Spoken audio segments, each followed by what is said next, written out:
Hey, Sassy Candid family, have you subscribed to our YouTube channel? Have you turned off the notification bell? So today we're going to have a very interesting topic. Do you have communication with your partner? Do you communicate with your partner how you're feeling about your body? Today we're going to tackle some of the things, do's and don'ts you do before having sex with your partner. And definitely, as you all know, I have my co-host here with me. Hi, Fashiks. How are you? I'm fine. I'm also doing fine, and it really feels great. I'm actually excited about today's topic. And just as my co-host said, we're going to be discussing sexual etiquette. So let's go on and hold those bold and sincere talks. At this rainy season, we are here with good vibe, good episode. I don't know. Yeah. But it really felt like in the morning you can just like snooze the alarm and sleep. But again, how can you do that? You just have to. I know. Because mvua, by the way, it's been raining. By the way, I saw somewhere in social media. I don't know in Kariako. Kawangware Kariako. There's somewhere basi imeanguka. Hey. The rain is I raining. Know. And then there was this time, I was coming from Nairobi town. Kwenda kwangu. Nilipata hadi nyumba ya Wuchi imeflood. Maji ilikuwa inafika karibu kwa magoti, like the rain and the electricity. I don't know what is wrong with Kenya Power. Hey, Kenya Power wananua steam. They are like, hey, anataka zinyeshe. I don't know. Yeah, just true. Grace us like we've been doing even in the sunny season. I know, right? So as the title suggests, today we have some goodies. Yeah, today we're going to be talking about sexual etiquette. As our title suggests, we're going to be discussing the do's and don'ts before sex. Yeah. Do you guys okay. Do you guys take time to understand your partner? Or maybe someone you want to get intimacy with? Intimate. Sorry. Yeah, because that's what we're going to discuss today. Yeah, and onto that topic, I feel communication is a very key point when it comes to this. Actually, it's the starting point. It's I actually came across something. Let me read it as it is. It was written. Yeah, I also saw it. Hello, I have an issue. I have an issue here, and might a lot of people will be going through the same. We've been having issues with my husband since last year. Wow. And since we are so poor in communication, we have never solved any of the issues. So my husband shifted from our house. He stays with his friends. I don't know where. Yeah. I tried sitting him down to ongea na hataki kabisa. We have 2 kids, a boy and a girl. A girl is the firstborn, and he's been noticing all this and keeps asking why daddy doesn't come home sana. In a week, he just comes to see the kids like twice. Na hivyo ndio inaenda. Amehamisha nguo na viatu. Wow. Pia almost zote. I don't know what to do. I'm so confused. Please advise. Wow. Sorry so much. Okay. This is just a communication thing, I feel. I know, and it hurts because the kids are getting affected. You can imagine it's your own husband. Amehamisha vitu. And I also saw someone replying on the same. The man is into something, that is why he doesn't want to communicate. The woman should stop saying she's poor in communication because she tried talking to him. Yeah, actually he has tried. I mean, she has tried. She tried. I make efforts. And then also, if the firstborn is old enough, tell her the truth about what is going on without making the dad look bad. And her as the victim. As for her, she should sit herself down, decide what she wants. Online people can't do anything. So you have to sit your husband down. So all this communication is utter with her trying is like, online. No, I feel like if a man decides, there's nothing you can do to convince that man. So I think the man is the issue because Clearly, first, clearly just he tell is. me to divorce or anything. You understand? So Maybe communication, the person might watch, but communication. That's so sad. I know. That's so sad because we go through a lot. Anyway, But communication is it plays a very major role in each and everything that you do. It doesn't have to be only in relationships, in friendships. We've said this again before in another episode. Yeah. So let's jump into the topic and know what are these that we are not supposed to do and what are we supposed to do before sex. Before sex. First things first. Hygiene. How do you hygiene. You just have to make sure your hygiene. Yeah, make sure you're clean, important. Take a shower. Not even about the parts, like the what do you call it? The parts, I mean, from your mouth all the way down. Yeah, and make sure you smell good. Very important. Hygiene, it's another point on its own. Good order. Because it can really be a turn off. Yeah, so make sure, guys, you observe your hygiene. It's very important, and your partner is also going to appreciate it. And it's actually a two-way thing. It's not a one-way thing. Yeah. To avoid those turn-offs and some funny, Yeah, also don't shave like some few hours or the same day you're going to have sex with your partner. What do you feel about that? Like, don't shave. You know why? Because, when you shave, even you yourself, you feel sometimes there's kind of discomfort. Some few hours or, it might cause some irritation. Because ukumbuke hapa when you're having sex, there's that friction. So the irritation and the friction might affect you and you'll feel like, you're supposed to be at ease when you're having the act, enjoy and stuff, It's so feel like if you're doing it, maybe do a week. If you know maybe you're meeting your partner on weekend, try to shave maybe during the week. Yeah, and also to do away with the irritation, the discomfort that comes with after shaving. You can try and use some products like shaving cream and aftershave. This aftershave cream, yeah. What was it? You remember when you saw it when you were shopping in town? Yeah. It is a powder. You apply. Yeah. So I know it. I don't know the name, but I can't remember the name, but we can put on the description if you remember. Yeah. Speaking out of experience, it's a good one. Try it. Another thing that I feel should be discussed before sex is contraception. Yeah. Contraception, because you agree with your partner? Yeah, you agree with your partner because contraception, of course, it's usually a woman's way. It's more of a woman's responsibility, not a responsibility, but straight edge. I feel you. But whatever it is, maybe she's not ready to have kid, so you might find her during the act. Ako so worried, unajua. What if at the end of the day, maybe her time. So I understand. Yeah, so it's always a woman's decision to decide, a woman's right to decide what contraception to use, because what she feels comfortable. Unajua, your husband could be telling you, babe, use this, but for you, you're not comfortable with it, even doesn't work good for you, but the responsibility should be shared. Like, why do I feel like, I feel like, hata nikuwe nataka kutumia certain contraceptives and they are not going hand in hand with my hormones, I can't use it.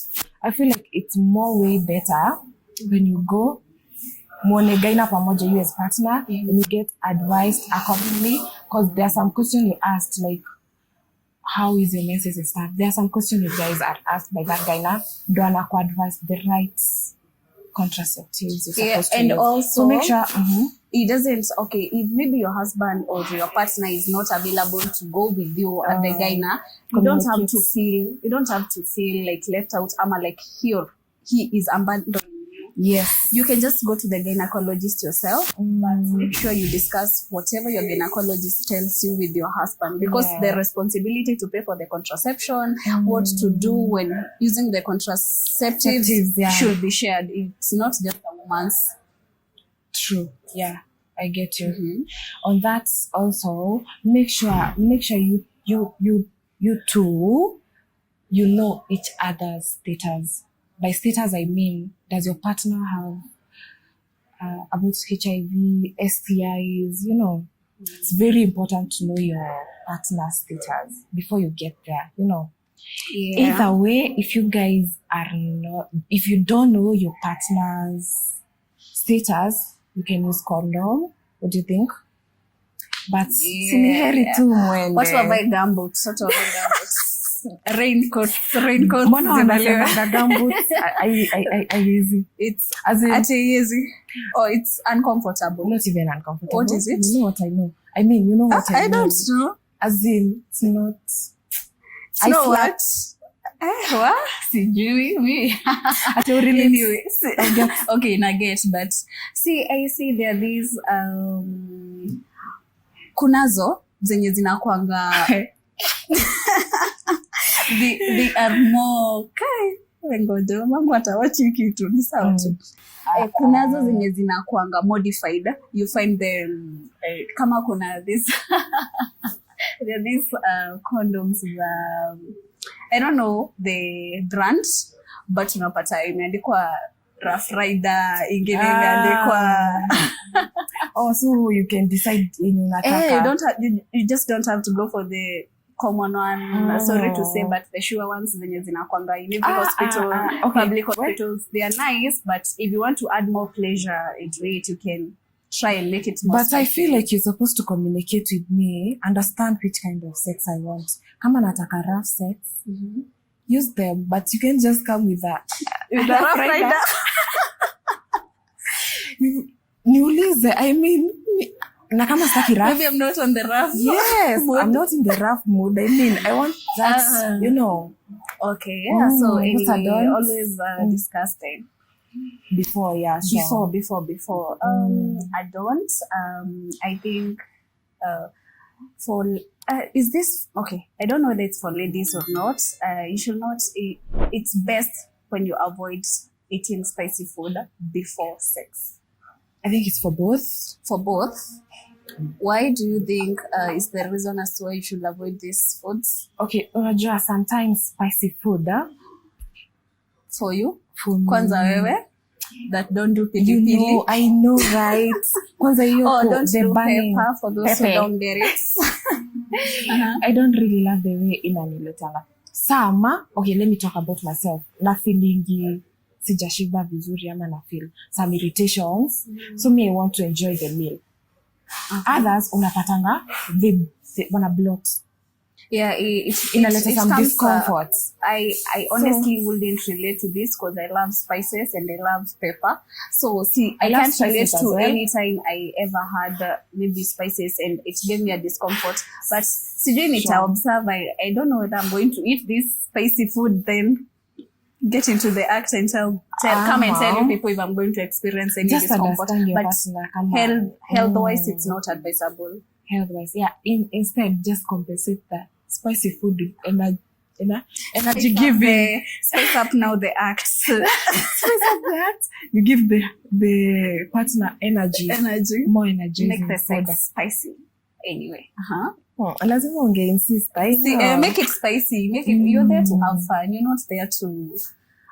Anyway, I don't know even if I do it, but okay.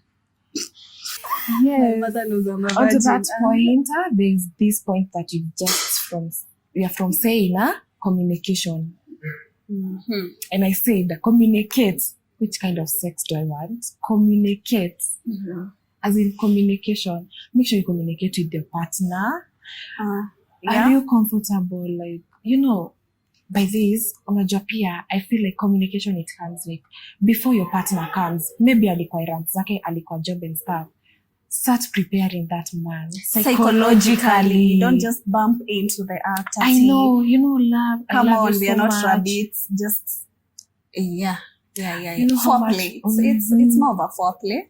But akiwa mbali, make sure baby, you know how much I love you. Thank you so much for always caring about me. So those are the things that if will you're make having, you feel if awesome. if you're a couple or you have kids, and tell that man, I love the way you care about us, you care about our kids.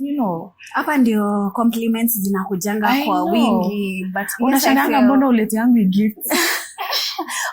also communicate, like she said, it communicate on how you want it done to you, what makes you feel nice, exactly. what makes you even rich. you can talk about the previous time we had, this is how it went. So what if we try this? I mean, come to think of it, how does it really sound when you're during the act, and that is when you're communicating and telling your partner stop, I hurt, I'm feeling as in unaniumiza, okay. I'm hurting. No, okay. It's not okay. You're supposed to communicate it before. Umwambie, when you do this, it usually hurts me. What if it doesn't if hurt? It's during the act, no, you supposed, remember, you're first supposed to understand your body before you have sex with anyone else. You understand how this person is going, so that you can be able to communicate how you want it done to you, because you already know when I do this, this is what gets me to climax, this is what gives me an orgasm. You see, if you don't understand that by yourself, you can't even communicate to the other person. Can understand. I feel your point. I feel your point. But at this point, says sometimes body is funny. I know my body, I understand my body. Actually, I understand my body and I communicate it to my partner. But at that particular point, maybe there are some changes that are happening in my body. Usikie tu like something weird. Yes, of course, you won't like ignore it. You will pinpoint it. Yes. But try as much as you can to communicate it in advance. Yeah. Because I feel like during the act, hata useme kitu like, babe, you're hurting me. The mind, remember this person, akili yako inakwanga set, ama you two are just set you here for having fun. Sindio? Yeah. So it will definitely like vibrate more on a negative energy and like a positive one. Sure. So during the act, learn to communicate now the sweet words, zile words to learn tukiwa class 1 tuletwa harder, slower. Those are what these are the words that you're supposed to be communicating at this point. Keep going. I love it. But that's another point. I feel like kuna wale wa kunyamaza. Bubu. Hata ukimwongelesha ana feel annoyed. Kaende. Wow. Unaongea, una waste time. Make your partner feel at least such a communication, but you just can't. But they do know there are people who just keep quiet. They even don't mourn. What is that? Don't even talk about mourning. You can't relate. Okay. No. I'm just saying like the way you say that. But unajua kuna zile situations maybe unaweza kuwa hata uwezi mourn. Unauma tu pillow.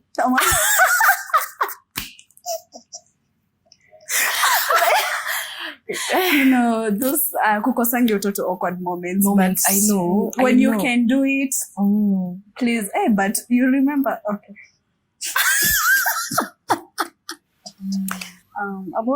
About communication, I also feel it shouldn't be always about, don't wait for us women, ladies, don't just wait for the man to communicate it to you. Si kila time inakwanga yende anataka, you also want it, because it serves both of us. Sure. So for ladies, try something like your husband is out of work and he meets you at the house. Let's groom up. Vaa vizuri for him, sexy, put on your lingeries. I know most of you don't have, but please invest in one. They have. Most of you. But most of them, sometimes you check the prices online and you're like, guy, this is crazy. But just one. Invest for on something, one. Yeah, you love this thing, you love doing it, and you enjoy it. Please, he can also buy you one. Man. On talking of that, kuna ile yenye hadi wanaikanga kama mima, we ladies tunalalanga hadi na tissue za promo.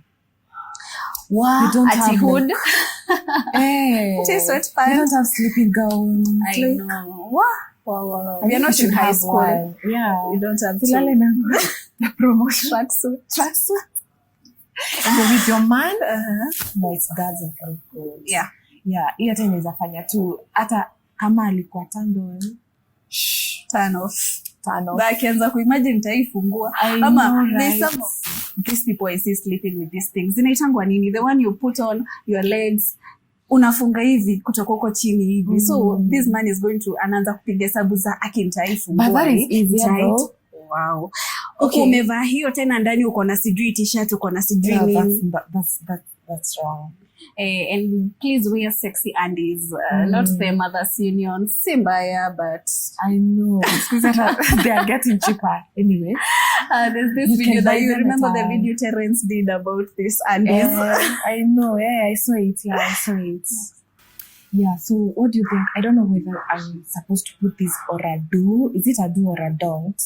Because there are some who find it interesting to them. What do you think about the antihistamines and the Viagras that people use to increase their sexual libido. pleasure? The libido, to increase your libido. So what do for me, I find okay, I wouldn't like my man to use them. I guess so if you're my man, I just put it on a don't. Please don't. Don't for do me, it. I'll say, not being so personal, I'll say I've not had experience with them, but these things they are they are that are medicated ones. Yeah. I'll say before using these things, please make sure you do a good research about what you're using and the side effects, because kuna vitu zingine like I see ladies do. I remember when I was at campus, there was this lady who used to insert garlics, like garlic, those things. Hey, yeah, sure. And it's actually it's not healthy. It's not even healthy actually. You find most of these drugs, they have high content in like vitu kama paracetamols, unapata zinapandisha high blood pressure. So unaweza pata inaweza enda wrong. There was a story which was trending about a man and a lady. They were doing the act on the kwa gari. And then the man had used the Viagra. Oh, so I remember that the Viagra, story. I think ilipandisha high blood pressure. So you remember that story? I remember that. You guys story. can relate. There was that story and that man died. It's you can so imagine bad. the embarrassment, I mean, and you can imagine the man alikuwa married, so the embarrassment ilikuwa kwa the lady who's left. The man is already dead, but amekufa nini sasa surely. You see, so before using them, I feel like you should maybe you can even consult a doctor, because low libido is something that is even medicated, as in nikitu you can find a solution. It doesn't have to be about you, maybe even again about the communication. Maybe after the low libido is just because maybe you're not communicating right to your partner. Please make sure you visit a doctor.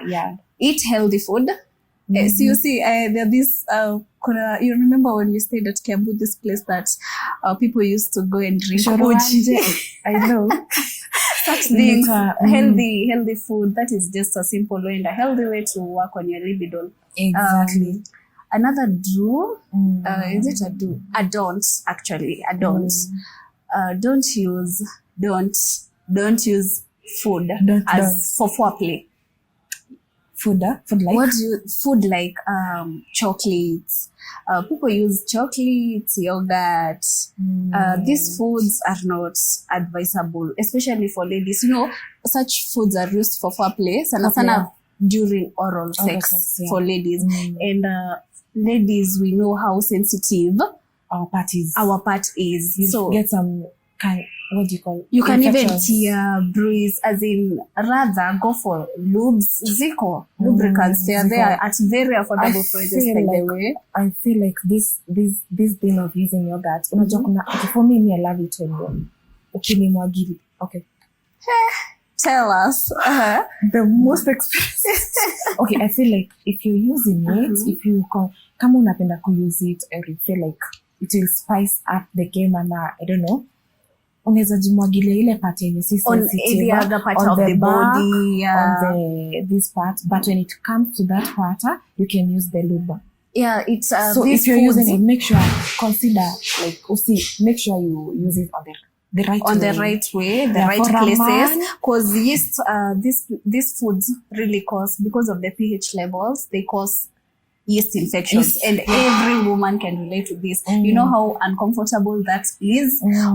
Yeast infection, oh my God, it's not even something I'll wish an enemy to experience, because it's very uncomfortable. Unasikianga hata unafikiria kuingia kwa matatu, unachoka, you itchy, it's very uncomfortable. Na pia dawa zile tunatumia, as in before ipone pia, a lot, but there are a lot of antibiotics. But on a man, do you really think there's any harm? No, this is sana for ladies. But I don't know. That is something I'm going to research. I'm going to do that research. I don't know how sensitive their parts are. Maybe they should tell us. Tuambie tu. Wow. Shish. Anyway. Yeah, true. Don't use fodder for ladies on that specific parts. Yeah. It's very sensitive. Very sensitive. Yeah, exactly. Please don't. And we would also, you guys come up with on the comment section. Tell us what you'd like. What are some of the things that you do before sex? Yeah, of course, we've not mentioned all of them. Yeah. So we also want to learn from you guys, and we always enjoy it. Today's topic was very candid, and we enjoyed. Yeah. So basically, we've just handled just some few do's and don'ts that we do before sex, that you guys do before sex. Yeah, we discussed what we are aware of, and in our research what we came across. So we know we've not, of course, mentioned everything. I know. Yeah, so make sure you communicate to us. Let us learn something from you as well. On the comment section, make sure tell us about your do's and don'ts that you maybe would love. Or you do before sex. Yes, and that was it for today. We hope you've learned from us as you're continuing learning from you guys. By the way, let's talk. You remember the previous episode, how these guys came on the comments. I love the way we really loved it. It was awesome, especially the men. Because the topic was more of, we were talking more about men. And I feel like we should have a visitor. Like, we are going to do a comeback of that. Exactly. We promised you that, and we are sure going to do it. Yeah, so we are going to wrap this video at this particular point. I go by the name Justfayshiks on all handles. I go by the name Maggie Meg, and for our podcast, it's Sassy and Candid on Instagram. And soon we'll have a Facebook page, TikTok. We're going to still under the same title. Yeah, let's keep it here, like Bold and Uncut and Bold and Sincere Talks. Yeah, here we have only Bold and Sincere Talks, as our name suggests. Sassy and Candid. For those who don't know, by the way, Sassy and Candid means bold and sincere. Yeah, that is what it means. Okay, guys, so make sure you turn on the notification bell. Every time we get to upload a video, you will get notified. So see you next time. Bye.